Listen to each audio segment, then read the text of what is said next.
মায়াবিনী ৰাতিৰ বুকুত দেখা পালো তোমাৰ ছবি গীতটিৰ কোনো কোনো একোটা অংশই আমাক সোঁৱৰাই দিয়ে জুকাৰি চেদেলি ভেদেলি কৰি ভাঙি চিঙি পেলাই দিব খোজা পৰিস্থিতিটো বজ্ৰ কঠিন স্তম্ভৰ দৰে মূৰ দাঙি ৰ'ব পৰা প্ৰচণ্ড দৃঢ়তা আহৰণ কৰিবলৈ আৰু সোঁৱৰাই দিয়ে ডাঠ তমসাৰ মাজেৰে সৰকিব লগা হৈও ভাগি নিৰুদ্দিষ্ট নহৈ উদ্ভাসিত হৈ উঠিবলৈ গীতটিত যেতিয়া গোৱা হয়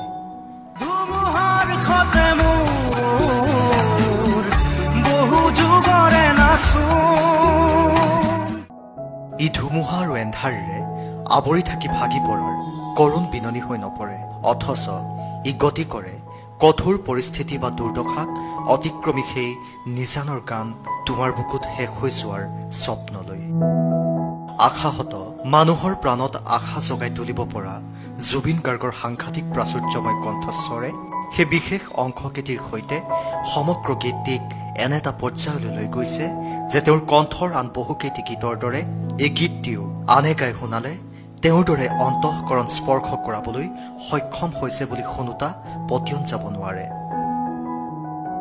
আৰু এনে বহু কাৰণতেই তেওঁ ক্ৰমে কেইবাটাও প্ৰজন্মৰ হৃদস্পন্দনত পৰিণত হৈ আহিছে গীতটি গাব পৰা কোনোবা এজন যদি নতুনকৈ পোৱা যায় তেন্তে তাৰ পৰাও হয়তো ক'ব পৰা যাব এয়া আন এক প্ৰতিভা উদিত হৈছে জুবিন গাৰ্গৰ কণ্ঠৰ এনেকৰি যদি জীৱনৰ ৰংবোৰে লুকাভাকু খেলে যদি আশাৰ চাকিটি উমি উমি জ্বলে যদি জীৱনৰ ৰংবোৰে লুকাভাকু খেলে যদি আশাৰ চাকিটি উমি উমি জ্বলে তথাপি বন্ধু আগুৱাই যাবা তথাপি বন্ধু আগুৱাই যাবা পিছলৈ ঘূৰি নাচাবা যদি জোনবেলি তৰায়ো মুখ ঢাকে শত ৰজনীৰ এন্ধাৰ আঁতৰি গ'ল সুন্দৰ ৰেৰঙৰ ফাকুৰে জীৱন ৰাঙলী হ'ল এন্ধাৰ হ'ব নোৱাৰো যদি পুৱা গুচি এন্ধাৰ নামে যদি হাঁহি মচি চকুলো খৰে যদি খোজে খোজে দুখে চিঞৰে তেতিয়া কাষতে প্ৰেৰণা দিবলৈ থাকিব অকলে ৰৈ আমাৰ মৰম বুকুৰ মৰম সঁচা মৰম শিকাব আমাক আকৌ যুঁজিবলে আকৌ যুঁজিবলে যদি জীৱনৰ ৰংবোৰে লুকাভাকু খেলে যদি আশাৰ চাকিটি উমি উমি জ্বলে তথাপি বন্ধু আগুৱাই যাবা তথাপি বন্ধু আগুৱাই যাবা পিছলৈ ঘূৰি নাচাবা যদি জোনবেলি তৰায়ো মুখ ঢাকে জোনাক গলা জাৰৰ নিশা মূৰ থৈ হেতা হেতেলিত মই ভাগৰা নাই জীৱন হেৰুৱা নাই গলা জাৰৰ নিশা মূৰ থৈ হেতা হেতেলি জোনা গলা জাৰৰ নিশা মূৰ থৈ হেতা হেতেলি কাঁইটৰ সতে সমুখ যুঁজত নামিলা যেতিয়া ফুল নুফুলালে যুঁজ কৰি যোৱা ফুল কেতিয়া ফুলিব সেই কথা এতিয়া নিয়ৰক সোধাৰ প্ৰয়োজন কি আদি যিবোৰ বাক্য অলেখ মানুহৰ অন্তৰে অন্তৰে একোটা সম্বল হৈ পৰিছে আৰু বহুতৰ উঠৰ ভাষাত পৰিণত হৈছে তাৰে মাজত এই ধুমুহাৰ সতে মোৰ বহু যুগৰে নাচোনটিও এটা ধুমুহাৰ সতে মোৰ বহু যুগৰে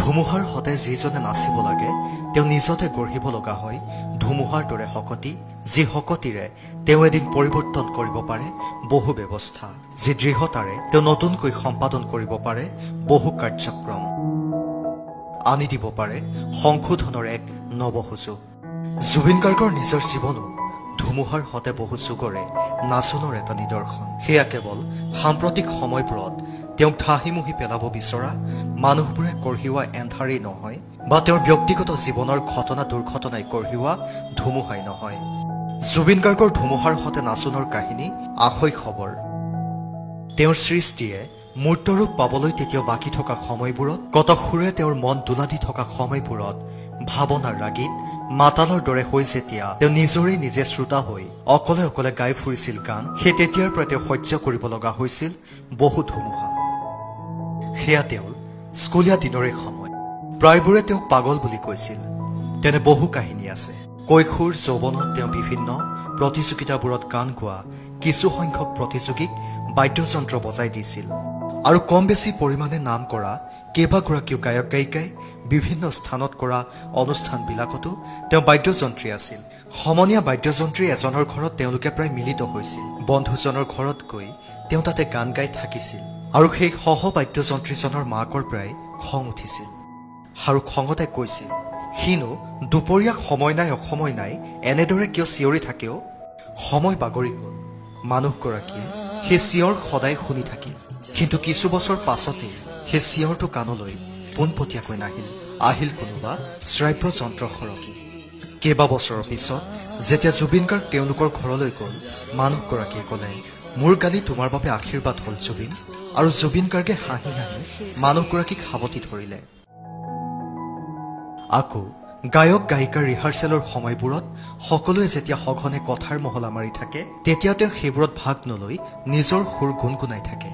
তেওঁ কেৱল দৰকাৰী কথাটোহে কয়, কথাৰ মহলাত ভাগ নলয়। আৰু তাৰে মাজে মাজে আপোন মনা হৈ তেওঁ নিজৰ সুৰবোৰ গানবোৰ চিঞৰি চিঞৰি গাই উঠে। পলাশেৰে ৰঙা পলাশিয়া মোৰ কান্দি শুনাচোন সুৰেতি জোৰ জোৰ। পলাশৰে ৰঙে আমনি হেয়ালে ফাগুনি মনত কিনো জিৰণি নিদিয়ে। বন্ধ মৰমে ৰৈ ভেকুৰি কান্দিব থাপি থুপি ৰাখি। গায়ক গায়িকাসকলে অনুশীলন কৰা গানবোৰো তেওঁ প্ৰায় গানটোৰ মতে নিজৰ ধৰণে বাদ্যযন্ত্ৰ বজাইছিল। ফলত গায়ক গায়িকাসকলেও অসুবিধা পাইছিল। বহুতে তেওঁক পাগল বুলি কৈছিল আৰু কোনো কোনো চিন্তিতও হৈছিল মঞ্চত খেলিমেলি হ'ব বুলি। পঢ়াৰ জীৱনত ক্লাছ নথকা সময়বোৰত লগৰবোৰে যেতিয়া কথাৰ মহলা মাৰি থাকে, তেতিয়াও তেওঁ নিলগে ৰৈ গান গাই আছিল। সেয়েহে তেওঁক সকলোৱে ইটিকিং কৰিছিল। কিন্তু তেনে কোনো কথালৈ ভ্ৰূক্ষেপ নকৰি তেওঁ অহৰহ গান গাইছিল। ব্ৰতী আছিল নিজৰ সাধনাত। ইফালে পঢ়া শুনাটো তেওঁ ভাল। সেই তাহানি তেওঁৰ কৰ্ম উপেক্ষিত হোৱাৰো কাহিনী আছে। তেওঁৰ সাধনাৰ কাহিনীবিলাক বিতৰ্কৰ ধূলিময় বতাহত তল পৰি থাকে, যিবোৰে সকলো শ্ৰেণীৰ মানুহকে প্ৰত্যেকৰে নিজৰ নিজৰ কৰ্মত সম্পূৰ্ণ নিবিষ্ট হৈ সুচাৰুৰূপে একোটা কাম সম্পাদন কৰাৰ মনোবৃত্তি আহৰণৰ শিক্ষা দিব। ধুমুহা জয় কৰি যি একাগ্ৰতা উৎসৰ্গ মনোবৃত্তি উন্মেষ হ'ব খোজা সৃষ্টিৰ পূৰ্ণ প্ৰকাশ নোহোৱালৈকে মগ্ন থকাৰ অসীম ধৈৰ্য অদম্য স্পৃহাই তেওঁক গঢ়িছে তাৰ উদাহৰণ। আজি হাজাৰ হাজাৰ গান গাবলৈ এজন মানুহে সন্মুখলৈ অহা গানটো তৎক্ষণাৎ শিকিব পৰা হ'ব লাগিব। তাৰ বাবে সহজাত প্ৰতিভাৰ উপৰিও লাগে কৰ্মত লিপ্ত থকাৰ অসীম ধৈৰ্য। আৰু সেইখিনি সাধনাৰে অৰ্জন কৰা বাবেই তেওঁ একেদিনাই ২০ৰো অধিক গান ৰেকৰ্ড কৰি অসমীয়া ৰাইজৰ বাবে আগবঢ়াই দিবলৈ সক্ষম হৈছে। আৰু এনেদৰেই গৈ গৈ তেওঁৰ অভিমুখে আহিল অনুৰাগৰ ধুমুহা।